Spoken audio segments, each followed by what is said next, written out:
तो hello friends, स्वागत है आप लोग का फिर से एक बार जय हिंद क्लासेस में। आज मैं आप लोग को सौरमंडल, जी हाँ दोस्तों, सौरमंडल से रिलेटेड इंपॉर्टेंट क्वेश्चन का पार्ट 2 का वीडियो बताऊंगा, जो कि air force, navy, SSC, GD, SSC तथा एमटीएस के सभी ऑल एग्जाम्स, कॉम्पिटिटिव एग्जाम्स में पूछे जाते हैं। वीडियो स्टार्ट करने से पहले आपको बताता हूँ कि इसका पीडीएफ आपको टेलीग्राम चैनल पर दे दिया जाएगा, और टेलीग्राम चैनल का लिंक आपको डिस्क्रिप्शन बॉक्स में दे दिया जाएगा, जहाँ से आप आसानी से हमारे साथ टेलीग्राम पर जुड़ सकते हैं। चलिए वीडियो आज का हम लोग स्टार्ट करते हैं। आज के वीडियो का हमारा पहला क्वेश्चन है, निम्नलिखित में से कौन सा बृहस्पति का उपग्रह नहीं है। जी हाँ दोस्तों, कौन सा बृहस्पति का उपग्रह नहीं है। आपके ऑप्शन से option A Europa, option B Ganymede, option C Callisto या ऑप्शन डी डिमोस। दोस्तों निम्न में से आपका option number D Deimos, Deimos जो है दोस्तों बृहस्पति का उपग्रह नहीं है। जी हाँ दोस्तों, बृहस्पति जो डिमोस जो है दोस्तों, यह है मंगल ग्रह का उपग्रह है। जी हाँ दोस्तों, यह डिमोस जो है मंगल ग्रह का उपग्रह है। इससे रिलेटेड और भी इंपॉर्टेंट क्वेश्चन पूछता है दोस्तों। तो यह है दोस्तों, बृहस्पति का कुल सब इसके कितना उपग्रह है। बृहस्पति का कुल दोस्तों 67 उपग्रह है, जिनमें यूरोपा, कैलिस्टो, गैनीमेड आदि इसके प्रमुख उपग्रह है। और तथा दोस्तों बृहस्पति सौर मंडल का सबसे बड़ा उपग्रह है। जी हाँ दोस्तों, बृहस्पति जो है सौर मंडल का सबसे बड़ा, जी हाँ दोस्तों, सबसे बड़ा ग्रह कौन सा है सौरमंडल का, तो वह है बृहस्पति। दोस्तों इससे रिलेटेड यही सब क्वेश्चन पूछता है, इसे आप लोग रट्टा मार ले। इसी के साथ बढ़ते हैं हम लोग नेक्स्ट क्वेश्चन की तरफ। खगोल भौतिकी में बाह्य अंतरिक्ष में स्थित होल जहाँ से ऊर्जा और तारे निकलते हैं, उसका क्या नाम दिया गया है। जी हाँ दोस्तों, उसका नाम दिया गया है दोस्तों आपका option black hole, ozone hole, क्षुद्र ग्रह बेल्ट या व्हाइट होल। दोस्तों इसका जो नाम दिया गया दोस्तों, इसे व्हाइट होल के नाम से जाना जाता है, जहाँ से ऊर्जा और तारे निकलते हैं।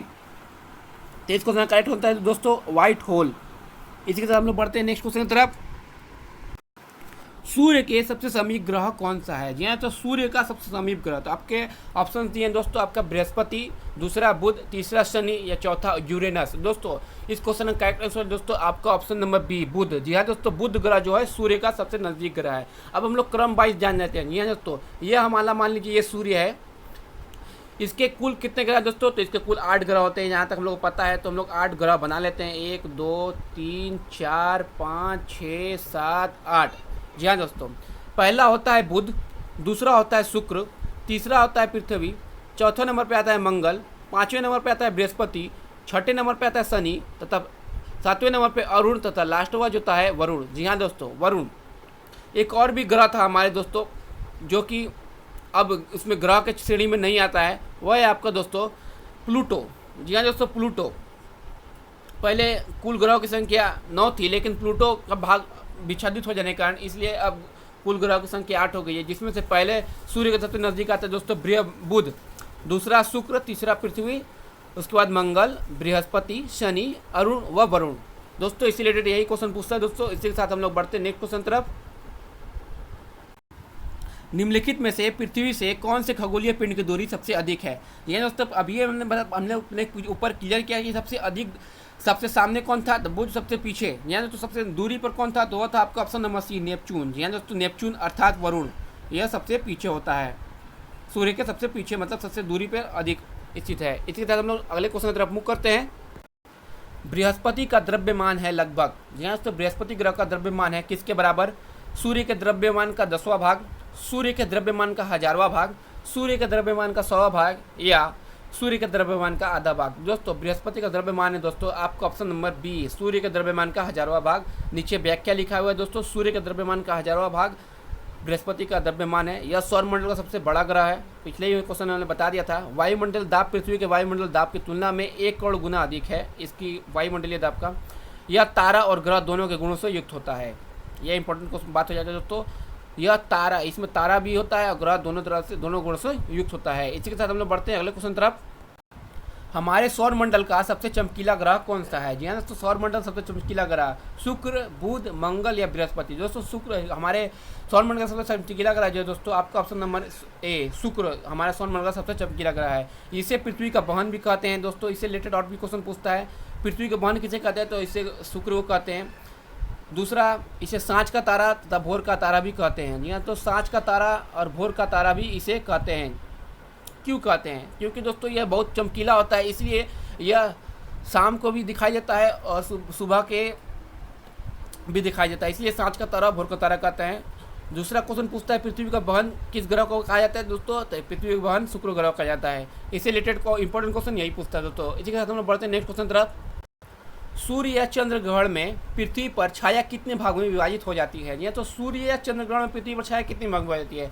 आपके ऑप्शन से ऑप्शन ए 5, 4 भाग, 2 भाग या 3 भाग। दोस्तों पृथ्वी पर जो छाया पड़ता है सूर्य या चंद्र ग्रहण के समय, तो यह दोस्तों 2 भागों में विभाजित होता है। जी हाँ दोस्तों, 2 भागों में। पहला होता है अम्बरा, जी हाँ दोस्तों, पहला होता है अम्बरा, दूसरा होता है पेनम्बरा। जी हाँ दोस्तों, पहला होता है अम्बरा, दूसरा होता है पेनम्बरा। इसी के साथ हम लोग नेक्स्ट क्वेश्चन की तरफ बढ़ते हैं। पृथ्वी के सबसे नज़दीक कौन सा तारा है। जी हाँ दोस्तों, सबसे नज़दीक कौन सा तारा है पृथ्वी के। आपका ऑप्शन ए सूर्य, बी अल्फा सेंचुरी, ध्रुव या चित्रा। दोस्तों सूर्य का सबसे नज़दीक तारा जो है दोस्तों, आपका ऑप्शन नंबर ए सूर्य पृथ्वी का सबसे नज़दीक तारा है। इसी के साथ अगले क्वेश्चन की तरफ मूव करते हैं। सौर मंडल में कौन सा ग्रह पृथ्वी जितना बड़ा है। जी हाँ, तो सौर मंडल में कौन सा ग्रह पृथ्वी के इतना बड़ा है। आपका ऑप्शन ए बुध, मंगल, शुक्र या प्लूटो। जो दोस्तों अभी हमने पीछे क्वेश्चन में जिक्र किया था दोस्तों, आपका ऑप्शन नंबर सी शुक्र इस क्वेश्चन का करेक्ट आंसर हो जाता है। क्यों इसे शुक्र ही क्यों आंसर क्यों होता है, क्योंकि इसका घनत्व, जी हाँ दोस्तों, इसका घनत्व, आकार और द्रव्यमान व व्यास के अनुसार पृथ्वी का सेम इसका बराबर होता है, इसलिए शुक्र को पृथ्वी का बहन भी कहा जाता है। इसे साँझ का तारा, भोर का तारा भी कहा जाता है। पिछले क्वेश्चन में हम लोग इसे जिक्र किया। इसी के साथ इस क्वेश्चन करेक्ट आंसर दोस्तों शुक्र इस क्वेश्चन का करेक्ट आंसर हो जाता है। इसके साथ हम लोग बढ़ते हैं नेक्स्ट क्वेश्चन की तरफ। कौन सा ग्रह चंद्रमा के समान दिखता है। जी दोस्तों, चंद्रमा के समान दिखने वाला ग्रह का नाम क्या है। आपका ऑप्शन ए शुक्र, प्लूटो, बृहस्पति या मंगल। दोस्तों पिछले क्वेश्चन में बताया है दोस्तों, साँझ का तारा, भोर का तारा किसे कहा जाता है दोस्तों, शुक्र को। इसलिए वो सुबह शाम को भी दिखाई देता है और सुबह भी दिखाई देता है, इसलिए आपका ऑप्शन नंबर ए शुक्र ही को चंद्रमा के समान दिखता है। इस क्वेश्चन का करेक्ट आंसर दोस्तों आपका ऑप्शन नंबर ए शुक्र को चंद्रमा के समान दिखता है। इसी के साथ बढ़ते हैं नेक्स्ट क्वेश्चन तरफ। अरुण ग्रह की खोज किसने की थी। जी तो अरुण ग्रह की खोज आपके option A sir Isaac Newton या विलियम हेनरी फॉक्स टेलबेट या सी विलियम हर्सेल या निकोलस कोपरनिकस। तो दोस्तों अरुण ग्रह की खोज क्या है दोस्तों, आपका ऑप्शन नंबर सी विलियम हर्सल ने। जी हाँ दोस्तों, विलियम हर्सल ने 1781, जी हाँ दोस्तों 1781 ईस्वी में अरुण ग्रह की खोज की, इसलिए इसको कहते हैं दोस्तों आपका ऑप्शन नंबर सी विलियम हर्सेल। अगले क्वेश्चन की तरफ मूव करते हैं। नेपाल भारत के अलावा किस देश के साथ अपनी सीमा साझा करता है। जी हाँ, तो नेपाल भारत के अलावा और किस देश के साथ अपनी सीमा साझा करता है। आपका ऑप्शन ए चीन, भूटान, बांग्लादेश या अफगानिस्तान। तो दोस्तों नेपाल भारत के अलावा, जी हाँ दोस्तों, आपका ऑप्शन नंबर ए चीन के साथ भी अपना सीमा साझा करता है, इसलिए इस क्वेश्चन करेक्ट आंसर दोस्तों आपका ऑप्शन नंबर ए चीन। अगले क्वेश्चन तरफ बढ़ते हैं।